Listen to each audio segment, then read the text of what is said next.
Hamish Blake joins me as the latest guest in Jacky Road Studios. Hamish, how you going? Very good, Jackie. Now, actually, I don't know if I've ever called you Jackie before in my life, but I guess the name's working.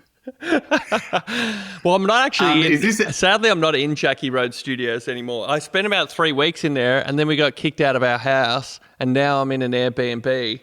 So, Jacky Road Studios is only it's on the road. It's only a name now. But it's a cool name, and that's why. Is this a bit where I pick my intro music? Oh, I scrapped the intro music because... Have you not done... I mean, I'll be honest, I haven't listened to the last few episodes, but we're not doing intro music anymore because I was like, don't I have to give you that in advance? I scrapped that last week with Lewis Spears because I was putting the full interviews on YouTube, then YouTube didn't like the copyright, so I had to take out the music. I'm annoyed that I'm the first... Well, I guess I'm like 2 into the new regime because I wanted to pick Penny Lane by the Beatles for that exact reason. Oh, because the Jacky Road song sounds a bit like Penny Lane, and it's heavily inspired, but still copyright fair. True, but then I was like, then if we have a Beatles song as the intro and the Beatles lawyers find it, they'll start unpicking the story. Be like, what's this? What is this podcast? Jacky Road. It sounds like Abbey Road. They're like, hang on a sec. The guy's intro is Penny Lane. The album artwork is exactly the Abbey Road artwork. Yeah, that's actually, now I think about it, there's lawsuits all over the place with this. The music's the least of my worries. Yeah, my goal was to make my intro music a honey trap for the Beatles lawyers to come and find. No, now people can only choose intro songs if they're royalty-free music off some kind of CD that they send to radio stations. Yeah, you know what my favourite intro song is? Yeah, Deep Brooding 9. I saw it once on CSI and I just thought it was cool music, you know? No, the podcast is getting, every week it veers further and further from a music-based podcast. I think with Lewis's episode, I think we talked about hip-hop for maybe a minute of the 50 minutes I had him on, but if you want music-based questions, Hamish Blake, top 10 punk bands and why? Okay, NOFX, just crazy. Against Me, probably they're number 1 to 9, and not just because I only know 2 of those bands, but because I think for any Againsties out there, like any Against Me fans, they would know that when those boys and or girls step up to the mic and they just let rip against the establishment, against rules, against people wanting other people to do stuff like, you know, their way. The Againsties just really talked to us as a generation, didn't they? I mean, are you into punk? You know, my favourite bands haven't changed for 15 years. NOFX, Against Me, Green Day, they're all still my favourite bands. You still got that cool NOFX jumper?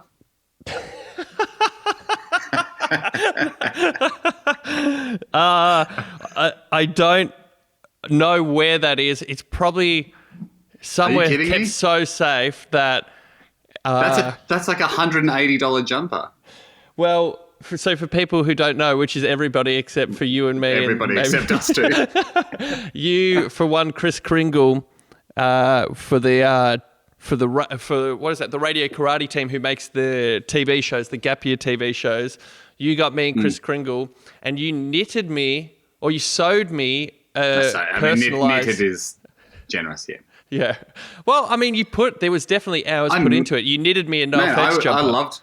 I made you I put my heart and soul into it. It took me hours. I made you a light blue NOFX jumper. Was it a hoodie? Like merch.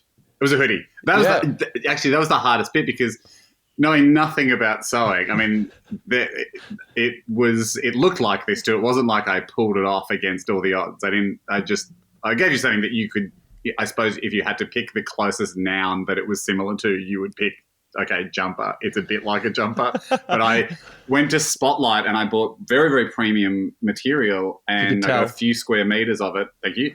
And I lay down on it and my housemate at the time traced around me and just traced my torso and arms. We just did that twice and then I sewed those 2 bits together and then cut out and ironed on some NOFX stuff on the front. But then I did the separate hood as well and I sewed that together. And the last time I sewed was probably like when you in year 9 you do like textiles for a week or whatever and you make a cushion.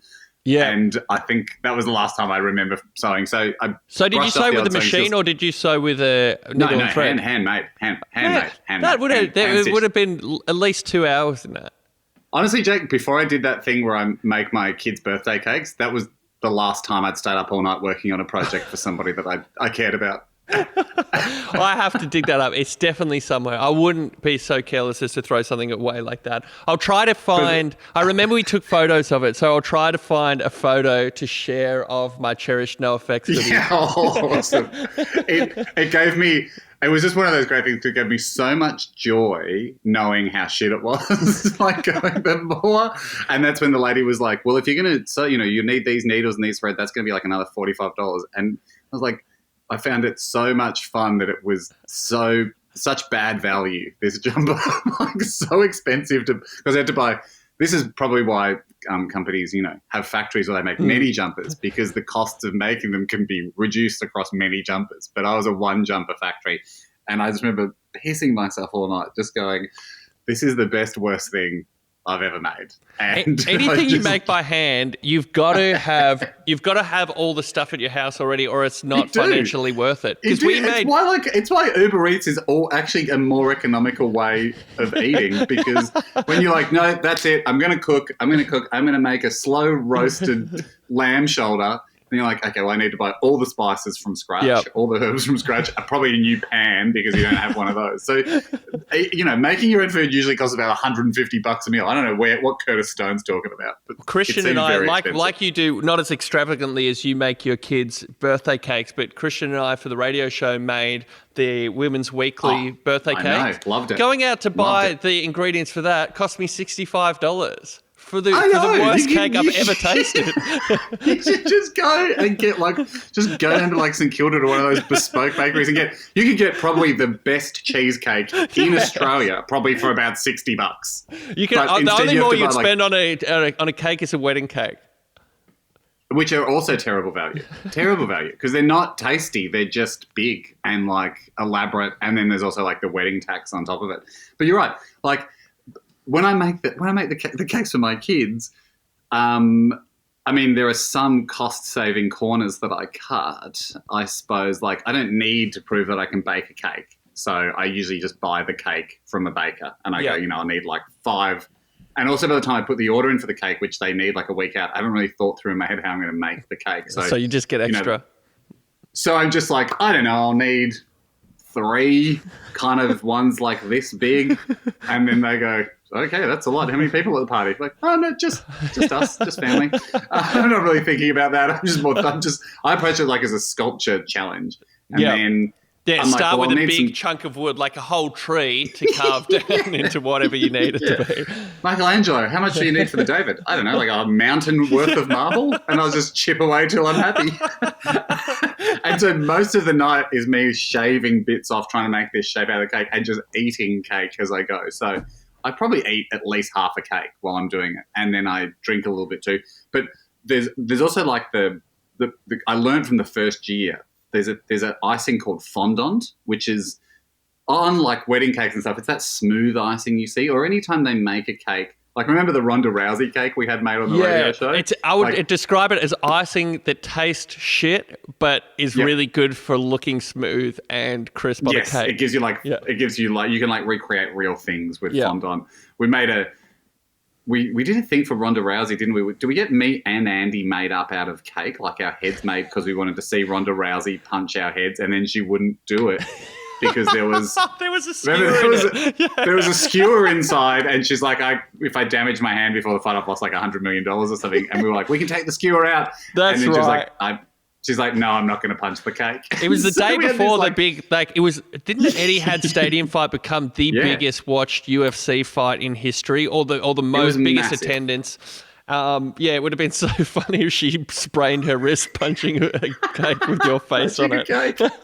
So anyway, that's what fondant is. And so now when I make one of those cakes, I say to on the phone to the baker going, okay, so I'm vibing. It's going to be this color, so I get some little bit of black fondant, but then a tennis ball size of red fondant, and then quite a lot of, butter icing. And then when I'm telling them, like, this year I made for my son the Cave of Wonders out of Aladdin, which is essentially just a big purple tiger's head. Amazing. And I'm because I haven't even planned. I don't really plan it till the day. I mean, like, my brain won't work until the day. So it's not like I'm trying to be cool. I just can't think until it's time. I basically can't think of an idea until it was due 2 minutes ago. Yeah. And then somehow something unlocks in my brain. I wish I could access that early, but I just can't. So they're on the phone going, and how are you going to do it? And what about the teeth? And how are you going to make the cake stand up? And like, I don't know. I'll sort of cross that bridge when I come to it. But I imagine, they're like, how big will it be? I said, about the size of a human head. And they're like, and because these people bake every day and they're like professional cake makers every time. And because I've used a few different bakeries over the years. Every time I'm getting all the supplies in for the cake, they're always like, would you like us to make the cake? I go, no, that's not necessary. And they're like, it will be about the same price. Like, no, that's okay. I enjoy making the cake. They're like, this will take a long time. Like, they're like, it might be easier for us to just do it as we're, rather than just getting all the ingredients together, we could just do it. I'm like, no, it's fine. The other thing for you would be like the hassle of the cleanup, because I mean, you're used to over the years doing so much radio stunts and TV stunts where luckily you have somebody else who you can make a big mess as you want, but somebody else comes in and cleans it up. With the cake, so true. It's such a mess. Like there was a dust of icing sugar all over the kitchen. There was like 100 bowls used to mix stuff. It was just a nightmare. And then it's all the improvising of going, I need a knife now, and then I'm going to dip it in hot water to do something with it. And then that just takes up like half the bench, and then it's like stained red.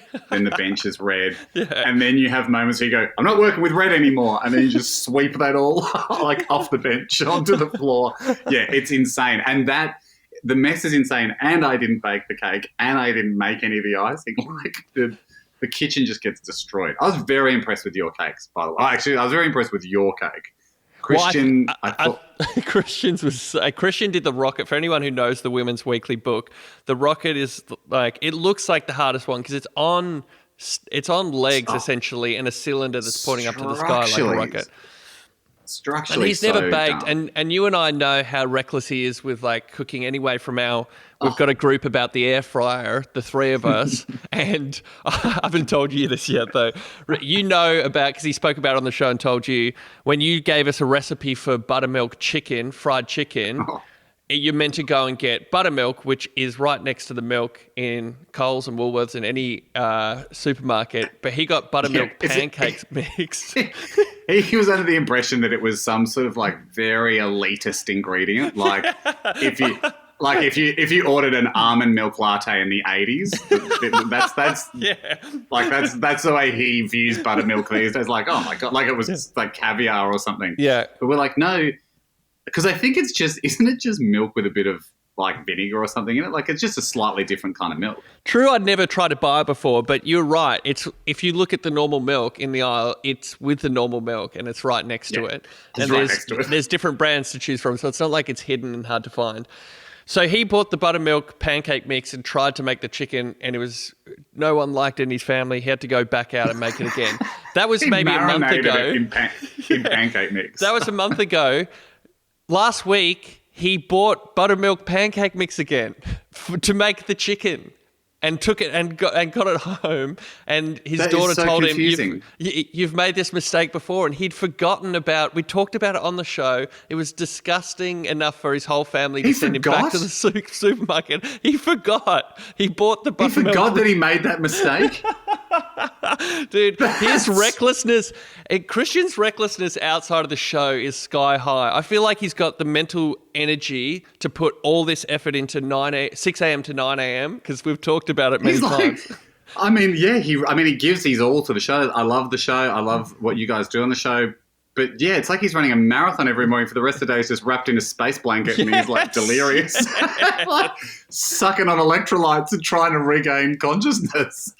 That is wild. He's got a 13-year-old daughter and a 15-year-old daughter, a 16-year-old daughter, and they've already, like, think of the man in the space blanket after the show.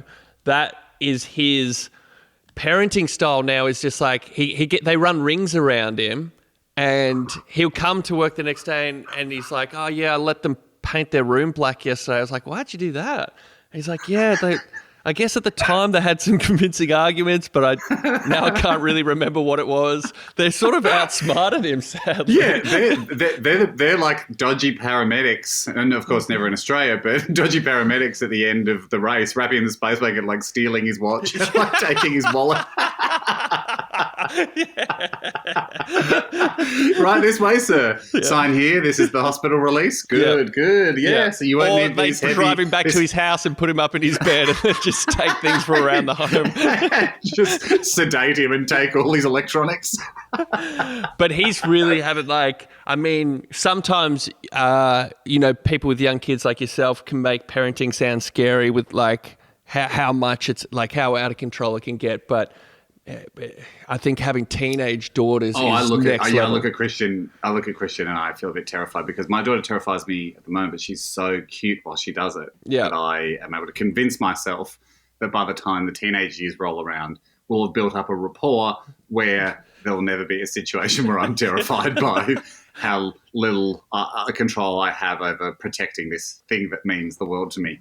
So, yeah, it's funny. You, me and Christian were all at like an interesting points along the spectrum. You're somebody that may very well have kids one day and would, be terrific at it. So you're sort of looking at me going, okay, that's what it looks like a few years down the track. Yeah. And I'm looking up at Christian going, okay, that's what it looks like a few years down the track. And all of the silly cuteness has gone. And it's and this is a huge generalization, but it's true, like with Christian daughters and how they clash with him at the moment. And how I'm sure they have many lovely times as well. And every time I've met them, they've been completely lovely.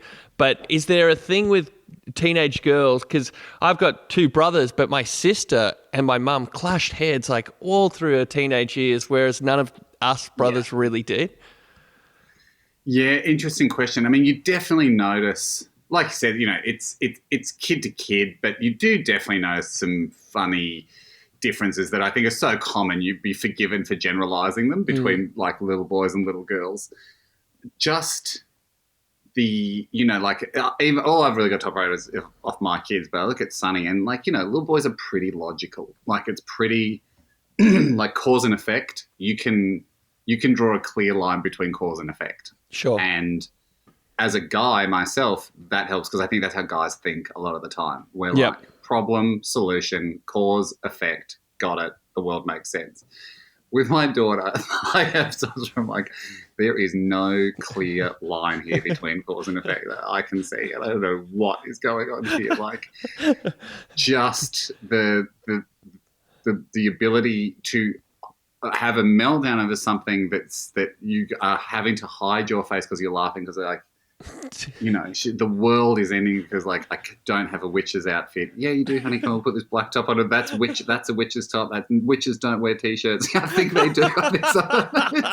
They do too. Maybe not on big outings when they're doing the cauldron stuff, but definitely at home. But I think just collecting ingredients on a hot day, they would still wear the uniform, but just maybe not all the cloaks and stuff. Yeah, they do. They don't wear pants. Yeah, these are cool witches' pants. There's no such thing as witches' pants. And so I need to be a witch. And you're like, it's not Halloween. I don't know why you need to be a witch. We haven't watched anything to do with a witch, but right now being a witch is everything. And I'm trying to help you navigate that and try and find creative solutions. So there is just times where you're like, oh, this is just out of control. But then also she needs to be so happy out of nowhere. Yeah. Well, where you're like, all right, well, I'll take it. But she's just like, wants to come in and go, Dad, you're my best friend. This is great. This is a really lovely day. I'm like, okay, all right, well, I'll take that as well. But so you're there's really nothing on your you can toes. do to go like, all right, what can I replicate of today? Exactly. I cannot bottle what just happened and repeat that. That's the scary part. So you're just like, I don't know what's causing you to be upset, and I don't know what causes you to be happy. And so that's the crazy thing. You're just pulling on all these levers, and you don't know if any of them are doing anything really. Like it's like when we got to, you get to go and we sent in a replica of the space shuttle when we visited NASA, and you're allowed to press the buttons. You're like, I don't, you don't really know what's going on. Like if any of these do anything, or we're not really flying to the moon, are we, guys? No, and you can't. One time you press it, something beeps, and then it won't beep again when you press it. So yeah, it's just that flying the Rudy spaceship is just very confusing. But that's what makes it so much fun. Like that gives it its. I love that it's such a different adventure having the next kid. Not, I wasn't really expecting it to be exactly the same, but I sort of love that it's so different because I don't know. I guess it's just, you go through life thinking that doing that thing. You're like, well, now I've seen it all. And so like before I had kids, I remember going, well, I kind of feel like I think I've seen most things, so I'd be surprised if this kid could bring along an emotion in me that I haven't experienced. And I remember thinking our cat was really cute, and we do have a fairly cute cat, but we really spent a lot more time invested in the cuteness of the cat, I think it's fair to say, before kids came along. I remember patting the cat whilst I was pregnant, quietly thinking to myself, like, the cat is so cute. Like, I doubt that this thing that's coming along will beat the cat for cuteness. Definitely. And I feel like that about our dog at the moment because we don't have kids. Yeah, I look at her and go, I just don't think I would become one of those families that the dog becomes second tier to the children because I love you so much. Yeah, and you're probably looking at Luna going, I love you so much. I can't imagine that some kid, because before you have kids, you're like, oh, those things that you see at family functions or at the park, like whose parents just don't seem to notice that they've got two double barrels of snot coming out their nose and it's the grossest thing you've ever seen. And you're like, one of those things coming along and disrupting Luna to you would seem ludicrous. Can I tell you a sentence that you actually said to me before you had Sunny? I think it was it must have been while Zoe was pregnant. But we were out to dinner with you and Bianca and you were with Zoe, and you said, our idea for this kid is going to be it's joining our party. I'm going to butcher the quote, but something is along the lines of the child will be joining our party. We're not going to change our life for them. Do you still stand by that quote? Oh, shit.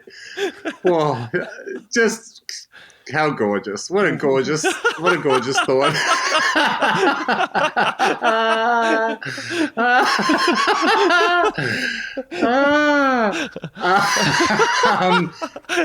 I guess you just have, like, evolutionarily speaking, you have to think like that. It's helpful to think like that going into it, because that's the thing, because until you just don't know what you don't know. And you don't, but in a good way too, like, you cannot imagine the feeling before you've had it. And then once you've had it, everything goes out the window and it all makes sense. And suddenly you understand why people would, immediately die for their children and do anything for their kids. And because it's just something clicks in you and you get it. Yeah. But you have to feel it to get it. But before you've had the kid, it's all academic. So I definitely was just like I said, I was like, I can't imagine something coming along that'd be able to call the shots, really. We're having a good time, and that kid's he's going with us. I like my schedule, my routine at the moment. I don't think much is going to change from that. Yeah, and I remember saying that too. I think I said something along the lines of, look, obviously we're going to grant this kid an access all areas pass, to the lifestyle. They can come to everything and they can do whatever they want, but we'll be really living life on our terms. And then you realise that would work if that was a work experience kid or like an intern. You could dictate that too. But when it's someone that comes along that goes, I don't care, in the nicest possible way, this baby comes along and just goes, I don't care what you guys are doing. I can't even be bothered hearing you explain it for me to tell you that I don't care. I'm doing whatever I want to do. I will die if you don't look after me. And I'm not interested in meeting you halfway at all, ever, on anything. You just come to me, and that's what babies are. They're like, I'm not meeting you halfway. I'm not meeting you. They don't even know the concept of meeting you halfway.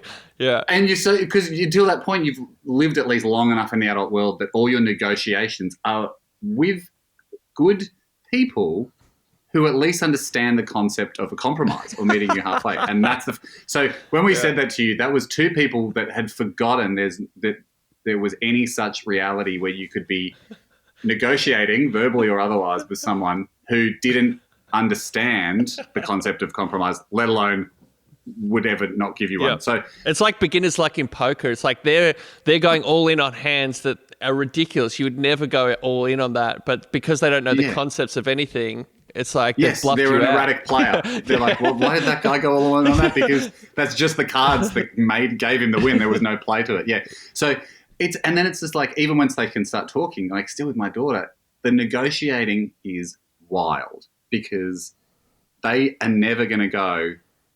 You're like, Rudy, please stop screaming. Like, you just got to stop screaming today. And then you go, no. And you'll go, oh, I actually don't have much else I can do. Because she's never going to look at you and go, fair enough, Dad. I know you had a long day. Sorry, mate. I was just kind of mucking around. And so you'll be like, she'll come to you like, but also the audacity too of the negotiating is insane. It's like, you would never, even if, so let's say that, Bianca was in charge of all the treats in the house and you loved them. You loved getting treats and snacks, but you couldn't have any yourself. But you would also know, historically, a treat is a rare thing and maybe it's an evening thing. It wouldn't even occur to you at 6:30 in the morning to ask for a marshmallow. Yeah. As an opening position in a house where you maybe get 2 or 3 marshmallows a week and they're always kind of after lunch, it'd be like going to a car dealership and going, well, I start the bidding at $1. Yeah. You'd be like, well, and I'm walking. I'm walking. Yeah. You'd be like, I'm not going to do that to this guy because he knows you look like a dick. You look like a jerk and you're wasting everyone's time. But kids don't think like that. Like Rudy, yesterday morning, like at 6:30, she's like, I feel like a bit of a snacko. Like, honey, we don't get up to 7 o'clock. The sun's not on. Got a little clock with the sun that comes on it. Like, so, you shouldn't even be up yet, let alone talking about snackos. And no marshmallow, no to all of this. But she's like, I want a marshmallow, maybe a little marshmallow. Like, honey, no. It's so hard when something so cute is asking you as well. I imagine. I know that's the tricky thing. And then if you were like, okay, you can have a marshmallow. Let's talk about after lunch. Maybe a marshmallow this afternoon. What about 2 marshmallows? You go, mate, come on, so she'll never accept. If obviously, I'm in that scenario, I just went through a lot of pain and then managed to get some porridge in her mouth, and then she forgot about the marshmallow. But if I went, like, let's say this has happened before, early in the morning, she's melting down, like, let's say we're down the milk bar near our house picking up some milk because we forgot or whatever, and I'm getting a coffee. And maybe, I think there was once where I just went, you know what, daddy, daughter, let's live, have a baby chino with a marshmallow. From then on in, it's expected. There is no, like, I understand. This is the place where we get the marshmallows. Let's go and get one because it's at 30 in the morning. Let's go for a little walk, get a little baby chino and a marshmallow. No, honey, we can't do that. But I've had one. Now I want one. Maybe I have 2. Maybe a cookie as well. Maybe gingerbread man. See, there's no one-off goodwill gestures when you're negotiating with a 3-year-old. They never go, I understand that was a one-off. They go, that's the new precedent. It's set in law. I will now argue for more. You know what? I would never. You'd never want to compare children to having a dog, but we had a guy out to help us get Luna stop her jumping on the bench like a dog whisperer, and his rule was essentially there's no sometimes for a dog. It's always or never. They don't. They can't sleep under the bed for a night and goes, all right, this is just today. This is a special treat for you today. It's just, if there's a rule, it's always the rule or it's never the rule. That's it. And you can explain it a little bit more, I suppose, with the kids, especially once they start growing up and you can talk to them a bit more because that is fun as they get older that you realize you can explain more detailed concepts. But the funny thing about Rudy is, you go, this is a sometimes food. And she'll go, okay, well, it's sometimes now. And you go, okay. That's a good point. To her, to us, the dictionary definition, it sometimes means on, off. It sometimes occurs, it sometimes doesn't. And to Rudy, she's like, well, if it sometimes occurs, that's now. Now's the time. Okay. And there was a whole night last night that was not the sometimes, so why can't sometimes be right now? Yeah, but only we have to go through a few times where it doesn't occur, for it to meet the criteria of sometimes. No, I think we just do it now forever, and then I don't know, some other time we'll do it not. But You know who would be now interesting to see negotiate with children is if Andy ever had kids of his own, because Andy is such a negotiating such a hard-nosed runs through his blood. Yeah, I think he would love negotiating with kids, and I mean, honestly, they say they do say sometimes like, oh, well, you get the kid you deserve, and it would be like he would just get a hard-nosed, irrational negotiator, and it would be on. It'd be great. Hey, funny that you brought up work experience before, because I was talking to my cousin who is going through the year that he would have done work experience, but because of COVID and the year it is, he's not getting to do work experience, and he feels like he's missing out. But I said, and tell me if this is your experience, like work experience doesn't really teach you much about going out and working in the real world. Mate, I was having this discussion with someone the other day. So true. Like, work experience it's vanity. It was a joke. It was like, it's not really, doesn't really give you a taste of a career. Honestly, like we get all this, you'd get it too at the radio show, but like when we were together on the radio station, like every week you'd get someone going, oh, I'm interested in radio, I'm interested in TV, and that's the work experience I want to do. Like now as a dad, right, I was having a passionate discussion about this the other day because I was like, let's be honest. You want to come and work at the radio station or the TV station because it's competition between you and your friends about who went to the coolest place. Definitely. It's got nothing to do with work. You're not going to come up with a new concept for a radio or TV show. You're not going to actually do the work that you would experience at a radio station. You're not going to go, I sat down and I learned a fair bit about connecting with audiences, but finding your own voice and then bringing content to the airwaves in a way that you find interesting, but it's also engaging. And then I learned a little bit about the other side about the advertiser model. You don't learn any of that. You just sit in with the person lowest on the food chain who has to put up with you. And that's why you can tell. And honestly, and you shouldn't have to do that because a 15-year-old isn't going to understand the ins and outs of the real work that's happening in that building or any building. And they think of it at face value. Working at a radio station means I get to meet Guy Sebastian, who's coming in for an interview. Yeah. It doesn't mean sitting with the sales team in the sales meeting and working on a pitch with them of how they're going to go to a client. They are coming into the radio station going, and of course who would know any better, but they're coming and going, I want to do the work experience from the bits I've seen on YouTube or the billboard. Yeah. Like that's the thing I think I'm interested in, the bit where you seem to get paid quite a lot to laugh and muck around. Like, could I have a little slice of that? So this is what I was chatting about the other day. And also I think there's a real socioeconomic bias, right? If I could get a little intellectual on it. The kids that come in and get to work at the fun places like TV stations and radio stations are like parents who are connected. So Definitely. You get like kind of like well-off kids who are kind of a bit bored anyway and who just come in and are doing it, and I would have done the same thing. You do it so you can say to your mates, I worked at an advertising agency, so I could say to my mates, I'm working at this agency at the moment, this ad agency, and it's pretty sweet. They got a cafeteria. All I talked about was like all the free food that I was allowed to have for lunch, and that I could had nothing to do with work or what actual work is. But so you're right. The radio station didn't have an official work experience program. It was always just like, the chairman's friend's daughter really is passionate about media. No, she wasn't. So you like the work, they should scrap work experience at schools, especially private schools, right? Honestly, I reckon the world would be better off if they went, hey guys, let's be honest, you come from privileged backgrounds. Like just the fact that you're in this like nice suburb, your parents are well off enough to send you here. For work experience, you have to go and pick fruit.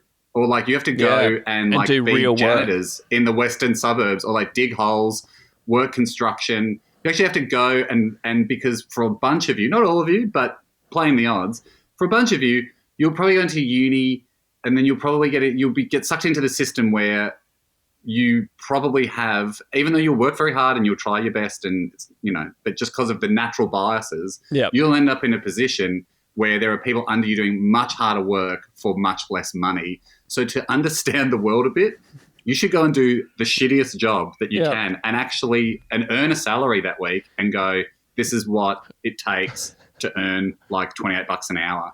And you have to be down this hole or pushing. You have to be like manually working, and it's hard. And Totally. And then go off and do whatever it is you want to do. But it just gives you some perspective always of like, oh yeah, that was shit to dig holes or to be in the store and pack in boxes. So things aren't so bad in my, I'm so lucky to be here because I'm not saying those jobs are bad. I'm saying that it will give you perspective to be like, oh, that's what other people in the world are doing. So I think there should be a thing where like whatever it is you're into, you're not allowed to do that for work experience. You have to go and do You have to do the opposite to what you want to do. You have to do the opposite. You have to do something that's not your passion. So if you're like, I really want to be a carpenter, like that's what I want to do. I want to like build houses. Well, then you have to go and do something that's the opposite of that. Like you then have to find some other job somewhere to be like, well, I'm glad I'm not data entry at an accounting firm because that sucks. I reckon the only thing that my work experience gave me is that attitude of, oh, this sucks. Because I had the same as someone going into a radio station thinking it'd all be glamorous. I did my work experience at a guitar store and I thought it would be like, testing out the guitars, like showing people like how the guitars sound through the amps. I was in the back storeroom. The scene from Wayne's World. Essentially. Like I'll be trying out the drum kits and stuff. I was in a back storeroom where for years they had never folded down the cardboard boxes that all the guitars come into, and day after day I was like folding down the boxes and then they would send me down this like alleyways in Fitzroy trying to find people's recycling bins to put the boxes into. Because I'm glad you got that because it's like, you know what? That's what running a small business is. Yeah, it's like crunching boxes. It's not wailing away on guitars like that's 1%. Yeah, where I thought, and then at the end of the week, I thought it'd be like playing on all the guitars, and then the guy would go at the end of the week. He was like, you know what, Jack? I felt like you had a connection with that guitar. Take it home. Really? Yeah, take we're making crazy. We're making crazy money here, man. Just get out of here. Don't tell anyone.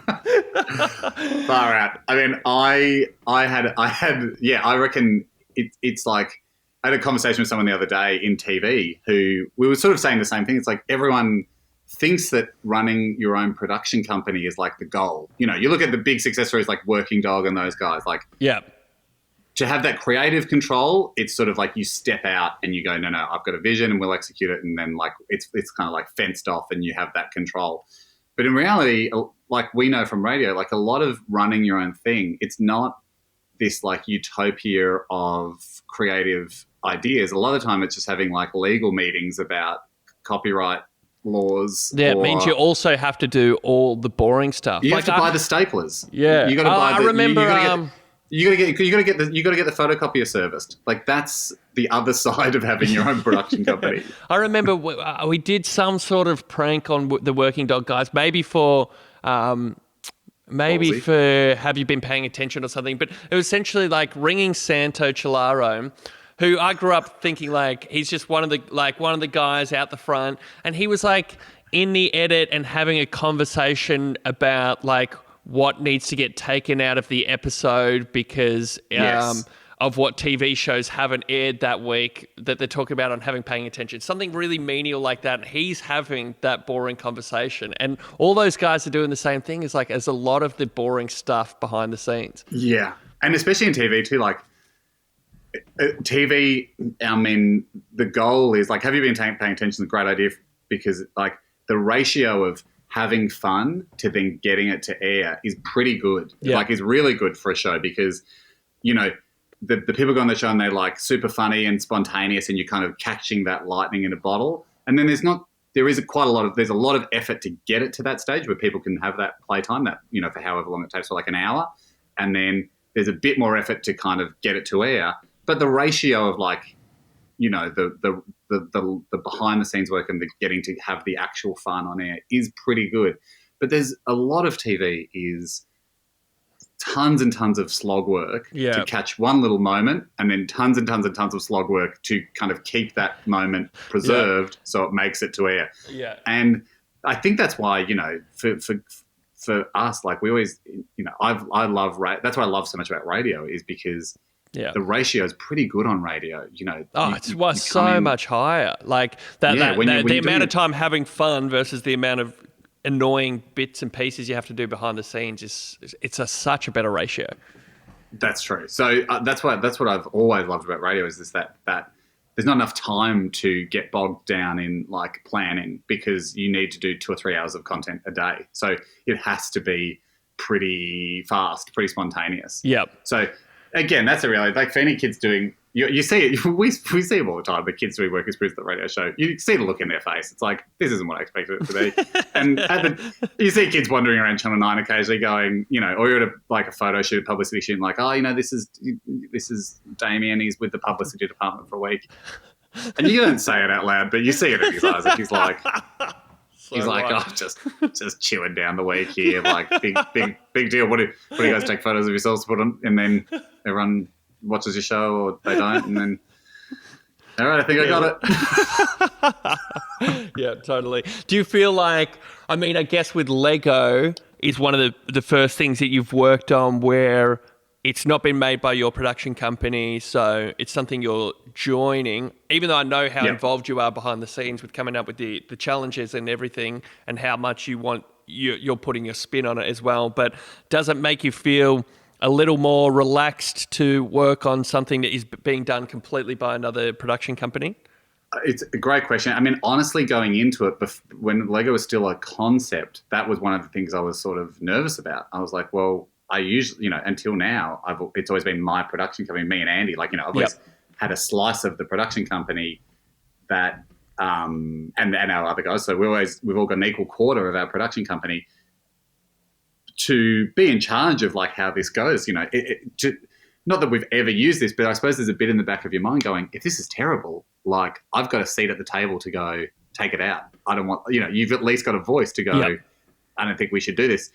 When you're coming in as just the host, you're suddenly like, oh, I'm really just there to do a job. Like I'm a gun for, like, very, very broad terms. I'm a gun for hire.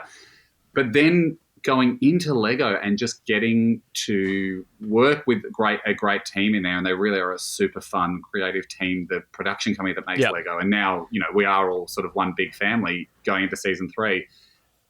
To get to do all the fun stuff that we talk about, like inventing the challenges and coming up with the weird, silly stuff we're going to do on the show, and the energy around that is always very positive and exciting. But then also getting to go home and not be responsible for any of the production side of things. Yeah, like you don't have to write the scripts for the promos or like... Oh, yeah. You just don't have to. And look, I probably take a slight backseat on that stuff anyway. Like, Andy's, one of Ando's big superpowers with Radio Karate and our production company is he's very good at staying across the edits and the flows and stuff like that. He's over everything. By far takes the lion's share of that stuff, which I'm super grateful for. But there's still a part of you going, well, we were part of the team that had to step up and do that. But there is no, I love in Lego, in a weird way, it's like my role's more defined at Lego because I'm like, you're the host, you're the guy that thinks of some of the stuff we do on screen, then you do it, and then you're done. Yep. And I remember like in the last season, there was an episode we did where it was people had to build underwater, or we had to build something and we were going to sink it into a big tank. Yep.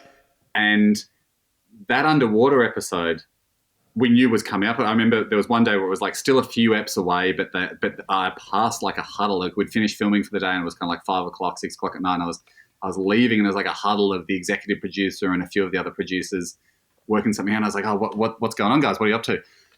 And like, we're just trying to figure out how to get this tank for the underwater episode because there was talk for a second they were going to shoot it offsite at the aquarium and then that wasn't working.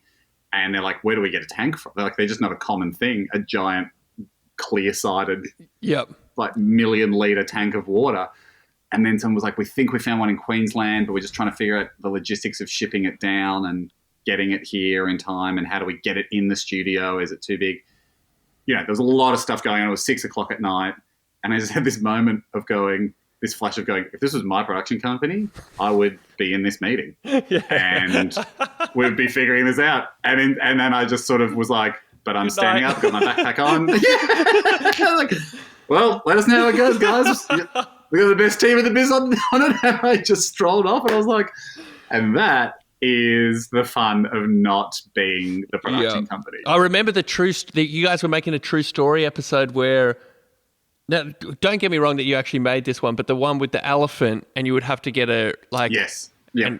We didn't know, we could never make it. Yeah, that's right. So it was a great story, except the logistics of getting and filming with a real elephant who had to walk down a main street of a town and stuff was just impossible. Yeah. It was, and that becomes, and that's the other thing about TV or about so much stuff is, only a certain, it's like baby turtles, only a certain amount of ideas make it in the wild. And you have to hatch lots. You have to hatch lots and lots of ideas because that for one reason or another, there's just going to be eventually, and you give it your all and you give it a lot of effort to try and get things happening, but there will just be some that don't make it and they just don't get down to the water and a seagull eats them and there's just nothing you can do about it. So you got to hatch a lot of ideas. And so it's but then I like that process, but it's, Well, I think again, it's the opposite to radio where you're not getting points for all of that hard work. Whereas if you were doing the same thing on radio, say, you could spend a couple of weeks talking each day about how we're going to get a life-size elephant, who knows any circuses, and you're making content out of all that stuff. Whereas to get an elephant on screen for True Story, no one knows that you guys are doing all that work. All you get judged on is the jokes you tell sitting in the seat across for them. Exactly. You just get judged on the turtles that make it to the water, not how many hatched. Yeah. And that's just kind of is the game on TV. That's the cost of doing it because no turtles would make it to the water if only one hatched. So that's a great metaphor. You have to hatch them all, but that's just kind of the natural part of it. But I agree with you for radio too. That's the joy of radio is, you're right. You get a lot of content out of failure. Yeah. Which is great. And it's kind of I don't know, it's probably been the stuff that we've all gravitated towards over the years where you're like, well, let's try and think of things where it still is fun and funny if it doesn't go to plan. I think you're always in a bit of a precarious situation where you've thought of an idea that is only good if everything works out perfectly. Definitely. Because I think we just know alarm bells would ring immediately because nothing ever works out perfectly. Yeah. And it's just not as fun. The journey is the best part. Take something like Andy by Hamish, the fragrance.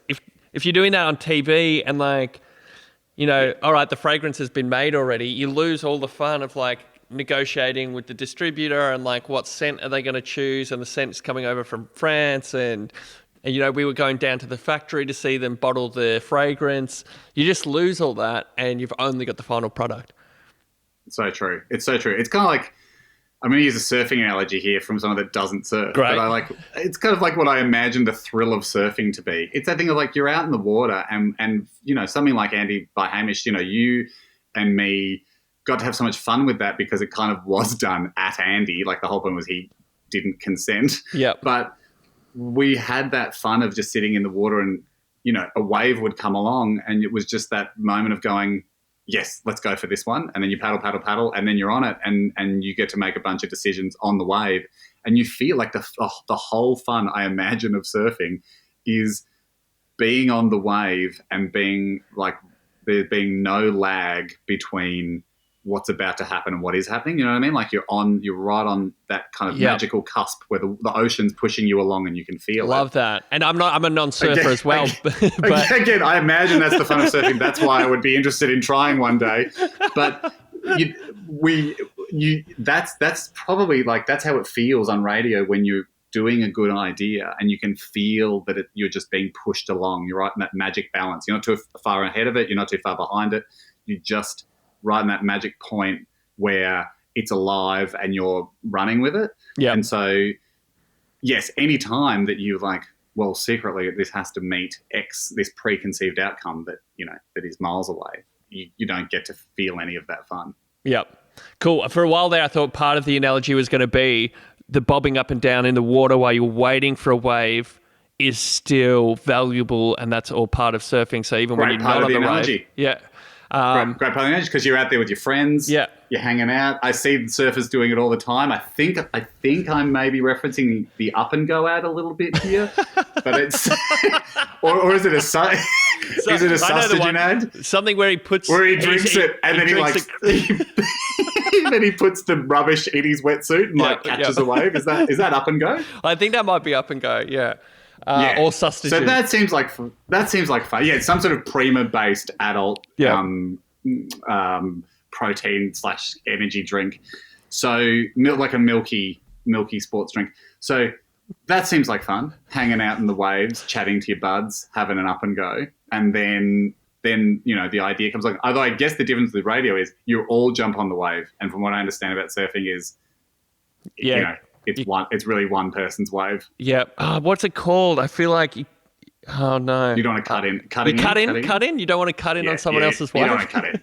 Yeah, so if I went surfing, I would just be terrified about rules like that. Yeah. And I feel like you and I could go on a tandem board. So we were like, you know what? We come from a radio background. The whole reason we're out here surfing is like we're pretty sure we understand the ethos because we've worked in radio. So yeah, when the right wave comes along, like we're catching it together. And I'm sure surfing podcasts, if they're out there, they're speaking to Mick Fanning or somebody, and he's using radio as an analogy for what it's like to catch a wave. Yeah, punching that shark was sort of like when you're making a prank call and it's not going right.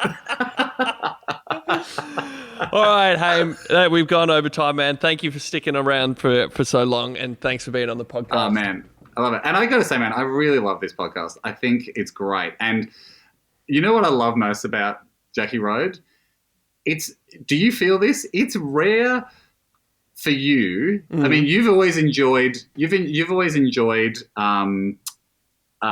like even the Yamaha raffle where you're like, all right, everyone keep track of what you're doing. I can't be bothered keeping track of it. Yeah. I know that your ideas are always, I think, world class. Your comedy is world class. But the thing, part of the reason I kind of love you as well as a person is like sometimes you're like, nah, I can't really be bothered doing something that seems a bit difficult, which is part of the charm. But I'm like, this is difficult doing the song every week and committing to it and the effort you put into it, and you're really doing it. Like, but you're really doing the hard thing. To be fair, I've been for about a month or 2 months. It's now I'm approaching it like a marathon, and so I'm going to do the series for 12 songs, right? And when I get to 12 songs, release an album and put the series to bed. So now I just couldn't do it ongoing, impossible. So now it's just like, all right, I just one foot after the other, keep going, keep making those songs. So you have reduced the long term. I wondered when this would be coming. There's some level of effort reduction. But I do. No, but honestly, it's so hard, and for whatever reason, I set the bar too high. I was trying to give you a compliment going. Normally I know he's the kind of guy that goes, you know what, actually this has got too hard, but you didn't do it this time, you're doing the hard thing, and then the you're next really growing up. You're honestly, this is so hard. I can't do it. No, the production level of the songs, I've gone in too hard, and now I just feel like I got to keep meeting that every week. And But you're doing it. I think you still deserve the praise, because I think there's a lot of people that would have just quietly stopped at 3 and gone, yeah, it was a short season, because there's no rules in podcast. You could stop at 3 or 4 and gone, I was always going to do 4, and no one would question it. The podcasts I've done, which you've been a part of some, going back to the very first one, which was a movie podcast where we sat down. In your production studios and watched a movie, and for the hour and a half we would do like an audio commentary on Home Alone. That only made 3 episodes. Then my Essendon Football Club podcast, that was 4 episodes.